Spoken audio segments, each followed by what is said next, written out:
Hi, this is a video about how the narcissist loves to punish you.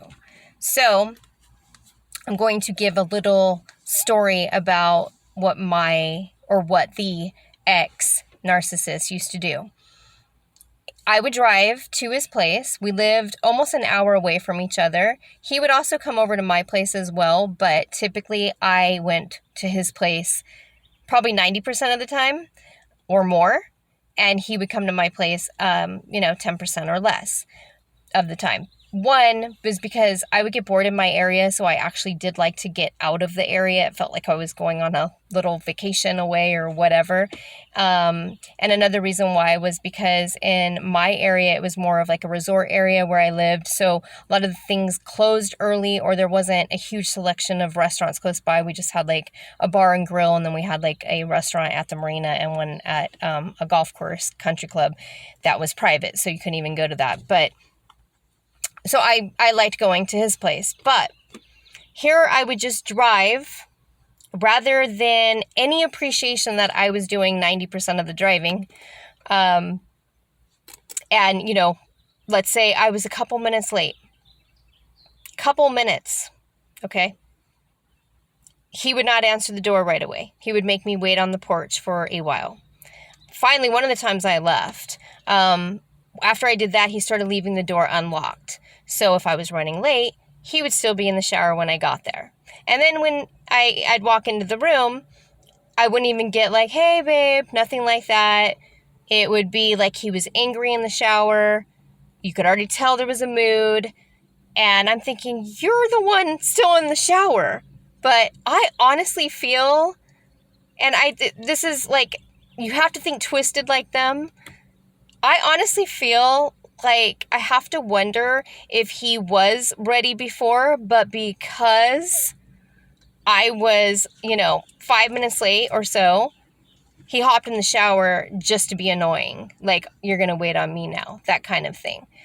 We'd smooth over it after, 15, 20 minutes, whatever, after I got out of the shower. But, he would play this game. Like, it was so annoying.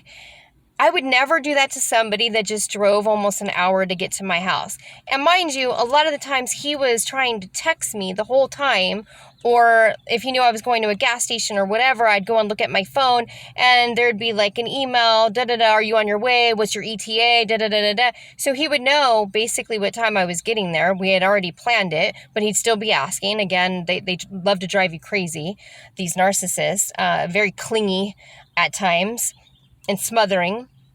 But again, that was just a little game of punishment because I was not there right at that minute.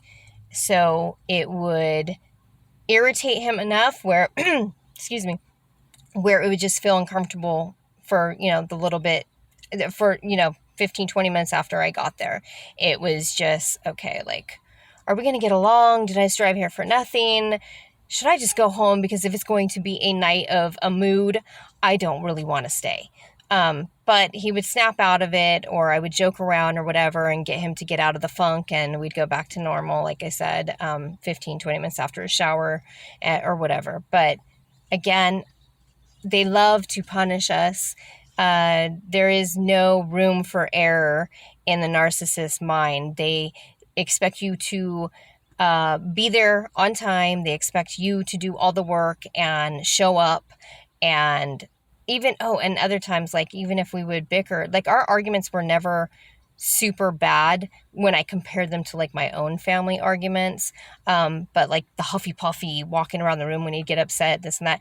But I noticed that it would be like nighttime before we were going to go to sleep. And I was so exhausted. And I would sit there and think, like, should I just go home?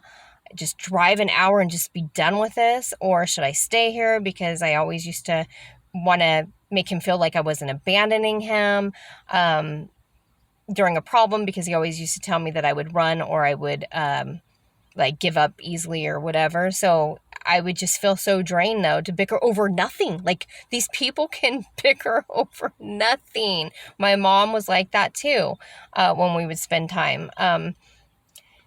they could bicker and complain about nothing. But again, they will twist it, they will gaslight, and they will make it out to be like you are the one that's the complainer and so forth. But they love that punishment game, and it really sucks if you're on that receiving end until you start to understand it and you start to observe them and you take a step back and you research, and then it becomes a little comical and laughable.